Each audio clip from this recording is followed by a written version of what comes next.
উচ্চ মাধ্যমিক পরীক্ষার্থী বন্ধুদের জন্য ইভিএস বা পরিবেশ বিদ্যার লাস্ট মিনিট ফাইনাল সাজেশন নিয়ে আমাদের আজকের এই স্পেশাল ভিডিও। তোমাদের বহু আবদারের এই ভিডিওটি নিয়ে আমরা হাজির হতে পেরেছি বিশিষ্ট শিক্ষক সুশীল ত্রিপাঠী স্যারের সহচর্যে। স্যার আজকের ভিডিওতে বলা প্রশ্নগুলি তোমাদের জন্য নির্বাচন করেছেন এবং একটা প্রশ্নকে কতভাবে ঘুরিয়ে আসতে পারে সেটাও কিন্তু ভিডিওতে বলে দিয়েছেন। এজন্য সম্পূর্ণ ভিডিওটা দেখো, ভালো লাগলে লাইক করো, চ্যানেলে নতুন হয়ে থাকলে, আরে চ্যানেলে তো কেউ নতুন নও, তোমরা সবাই আমাদের পুরনো সদস্য, তবুও নতুন কেউ এসে থাকলে সাবস্ক্রাইব করে দিও। আর সবাই লিখে জানিও যারা এতদিন ধরে ইভিএস এর সাজেশন নিন ইভিএস এর সাজেশন নিন বলে বিভিন্ন ভিডিওর নিচে কমেন্ট করেছো, আজকের ভিডিওটা পেয়ে তোমরা খুশি কিনা দেখে নাও স্যারের নির্বাচন করা প্রশ্নগুলি। প্রথম অধ্যায় নাম জীব বৈচিত্র্য। প্রত্যেকটা অধ্যায় থেকে স্যার ৩-৪টে করে প্রশ্ন বাছাই করে দিয়েছেন এবং অতিরিক্ত আরও ২-১টি প্রশ্ন পড়তে বলেছেন। যে প্রশ্নগুলির পাশে স্টার বা তারকা চিহ্ন রয়েছে সেগুলো কিন্তু অতিরিক্ত গুরুত্বপূর্ণ। প্রথম প্রশ্ন, সস্থানিক ও অস্থানিক সংরক্ষণের পার্থক্য। এটাকেই অন্য ভাষায় দিল এক্সিটু ইনসিটু সংরক্ষণের পার্থক্য। দ্বিতীয় প্রশ্নটা ৩-৪ ভাবে আসতে পারে, ঘাবড়ে যাবে না, দেখে নাও একই প্রশ্ন কতভাবে দিতে পারে। ভারতের বিপন্ন প্রজাতির উপর টিকা লেখো। ঘুরিয়ে দিল রেড ডাটা বুক কি, রেড ডাটা বুকে উল্লেখিত প্রজাতিগুলির সংক্ষিপ্ত বিবরণ দাও, বা দিল IUCN রেড লিস্ট অনুযায়ী উদ্ভিদ ও প্রাণী প্রজাতি সমূহের বিভিন্ন বিভাগগুলির সংক্ষিপ্ত পরিচয় দাও। 2 দাগের প্রশ্ন এতভাবে ঘুরিয়ে আসতে পারে। তৃতীয় প্রশ্ন, ভারতের জৈবমণ্ডলগুলির বিবরণ দাও, ভারতের হটস্পটগুলির নাম ও অবস্থান লেখো। চতুর্থ প্রশ্ন এবং পঞ্চম প্রশ্নগুলো অপেক্ষাকৃত কম গুরুত্বপূর্ণ, তবু এগুলো দেখে রাখবে। আমাদের সাধারণ প্রাণী ও উদ্ভিদ সমূহের বর্ণনা ও তাদের বর্তমান অবস্থা কেমন। জীব বৈচিত্র্যের অর্থনৈতিক সম্ভাবনা ও বন্যজীবের ব্যবসা সম্বন্ধে লেখো। বীজ ভান্ডার বলতে কি বোঝো, 2 এর প্রশ্ন। গার্হস্থ্য জীব বৈচিত্র্য বলতে কি বোঝো, জেনেটিক ইঞ্জিনিয়ারিং বলতে কি বোঝো, লাস্টের দুটো 4 নাম্বার করে। একটু দেখে রাখবে এই 6 দাগটা কিন্তু ভালো গুরুত্বপূর্ণ। জীব বৈচিত্র্য বিনাশ বা অবলুপ্তির কারণ। কেমনভাবে লিখবে উত্তর লেখার সময় এই পয়েন্টগুলো ভালো করে রেডি রাখবে। সরাসরি গোটা প্রশ্নটা না দিয়ে এই পয়েন্টগুলো থেকে ছোট ছোট প্রশ্নও আসতে পারে। আবাসস্থলের সংকোচ, আগন্তুক প্রজাতির অনুপ্রবেশ, পরিবেশ দূষণ ও জীববৈচিত্র্যের সম্পর্ক, অপরিকল্পিত উন্নয়ন, বিশ্বের বাজার ব্যবস্থা, কৃষি বনসৃজন, অসহিষ্ণু সম্পদ আরোহণ। এই পয়েন্টগুলো কিন্তু 6 দাগের প্রশ্নের উত্তর লেখার সময় তোমাকে লিখতে হবে। আলাদাভাবে এটাও দিতে পারে, পরিবেশ দূষণ ও জীববৈচিত্র্যের সম্পর্ক ব্যাখ্যা করো। আগের প্রশ্নটাকেই ঘুরিয়ে ফিরিয়ে এভাবেও আসতে পারে। 7 দাগ, ভারতকে মহাজীব বৈচিত্র্য দেশ বা মেগা ডাইভার্সিটি কান্ট্রি কেন বলা হয়। এখান থেকে কিন্তু অনেক শর্ট আসবে, পাঠ্য বই থেকে এই অংশটা পড়ে রাখবে। আর অন্তিম প্রশ্ন, পরিবেশগত ভারসাম্য বলতে কি বোঝো, উদাহরণ সহ গুরুত্ব লেখো। পরিবেশগত ভারসাম্য বজায় রাখতে জীব বৈচিত্র্যের ভূমিকা লেখো। চলে যাব পরের অধ্যায়, পরিবেশ ব্যবস্থাপনা।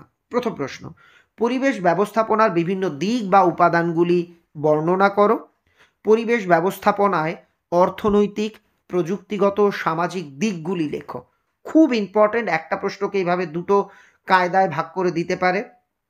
টিকা পড়বে, খুব ইম্পর্টেন্ট দুটো টিকা। পরিবেশ সুরক্ষা আইন 1986, বসুন্ধরা সম্মেলন 1992।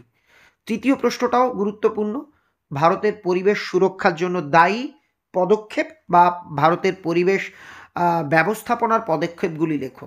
আর একটা পড়ে রাখবে এর সঙ্গে, কার্বন ব্যবসা বা কার্বন ট্যাক্স এর টিকা। এবার এখান থেকে অন্তিম প্রশ্ন, গুরুত্বপূর্ণ প্রশ্নগুলির মধ্যে পরিবেশ ব্যবস্থাপনার অভিমুখগুলি লেখো। পয়েন্ট কি কি থাকবে, অর্থনৈতিক ব্যবস্থা, সূচকের মূল্যায়ন বা পরিবেশগত হিসাব পরীক্ষা, পরিবেশের মান। এই পয়েন্টগুলো যেন তোমার লেখার মধ্যে থাকে। অতিরিক্ত একটু দেখে রেখো পারলে, পরিবেশ ব্যবস্থাপনায় শিল্প সংস্থাগুলির ভূমিকা, বন্যপ্রাণী সংরক্ষণের প্রয়োজনীয়তা, যৌথ বন ব্যবস্থাপনা বা জয়েন্ট ফরেস্ট ম্যানেজমেন্ট। এবার সুস্থায়ী উন্নয়ন, এই অধ্যায় থেকে পড়বে। সুস্থায়ী উন্নয়ন বলতে কি বোঝো, এর আবশ্যিকতা, গুরুত্ব, প্রয়োজনীয়তা। একই প্রশ্নের উত্তর নানাভাবে আর কি প্রশ্নটা আসতে পারে। দ্বিতীয়, সুস্থায়ী উন্নয়নের ধারণা আসার কারণ কি। সুস্থায়ী উন্নয়নের ঐতিহাসিক ভিত্তি বা প্রেক্ষাপট লেখো। 3 দাগের প্রশ্নটা 3টে ভাবে আসতে পারে: বাস্তুতান্ত্রিক উন্নয়ন, অর্থনৈতিক উন্নয়ন এবং সামাজিক উন্নয়নের পারস্পরিক সম্পর্ক চিত্র সহ করবে।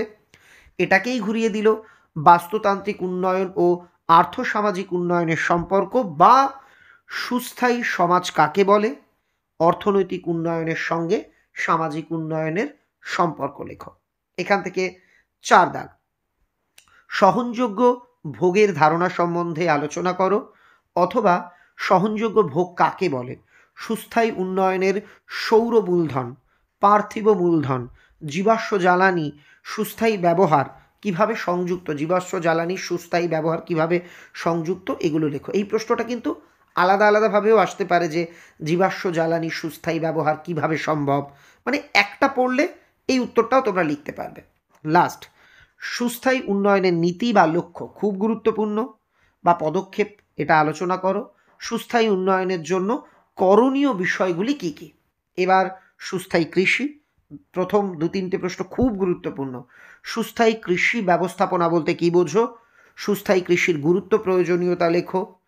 পরিবেশের উপর কৃষি রাসায়নিক বা অ্যাগ্রোকেমিক্যালসের প্রভাব, শস্যের বিভিন্ন রোগ ও তার প্রতিকার, ফসল উৎপাদনে মাটির গুরুত্ব, মাটির রক্ষণাবেক্ষণের কয়েকটি পদ্ধতি, মাটির উর্বরতা বৃদ্ধির উপায় আর রক্ষণাবেক্ষণের পদ্ধতি কার্যত একই রকম, অথবা ফসল উৎপাদনে মাটির গঠন ও প্রয়োজনীয়তার শর্ত, একই উত্তর। এই 5-6গুলো একটু দেখে রাখবে। ফসল উৎপাদনে সার ও সেচের ভূমিকা, লবণাক্ত মাটিতে কৃষিকাজ কিভাবে সম্ভব তা বর্ণনা করো, সুস্থায়ী কৃষি ব্যবস্থাপনা কিভাবে সম্ভব, এটাকেই ঘুরিয়ে দিল সুস্থায়ী কৃষির বিভিন্ন পদ্ধতিগুলি লেখো। এর পয়েন্টটা ভালো করে পড়বে, কারণ হুবহু গোটা প্রশ্ন না দিয়ে পয়েন্টের মধ্যে থেকে ছোট প্রশ্ন আসতে পারে। জৈব সারের গুরুত্ব, জৈব কীটনাশকের ব্যবহার, সজীব আগাছানাশক, সজীব সার, কীটনাশকের ব্যবহার, শত্রু প্রকার জৈব নিয়ন্ত্রণ, এইগুলো তোমরা দেখতে পাচ্ছ যা, এগুলো একটু দেখে রাখবে। এক্সট্রা পড়বে কি, সুস্থায়ী কৃষির কর্ম পরিকল্পনা লেখো, অথবা সুস্থায়ী কৃষির জন্য কোন কোন কার্যাবলী গ্রহণ করতে হয়, আইপিএম বা সুসংহত কীট পোকা নিয়ন্ত্রণ সম্পর্কে লেখো। সার কাকে বলে, জৈব সার ও রাসায়নিক সারের শ্রেণীবিভাগ, পার্থক্য, আর বাজার বাগান কৃষি কি। তোমরা দেখতেই পেলে স্যার একদম হাতে গোনা অল্প কয়েকটা প্রশ্ন নির্বাচন করেছেন, যেগুলো মূলত স্টার দেওয়া প্রশ্ন। এছাড়া তোমরা যারা খুব ভালো রেজাল্ট করার স্বপ্ন দেখছো, স্যার কিন্তু তোমাদের জন্য অতিরিক্ত আরো কিছু প্রশ্ন নির্বাচন করে দিয়েছেন। পরীক্ষার আগে এখনো সামান্য কিছুদিন সময় রয়েছে।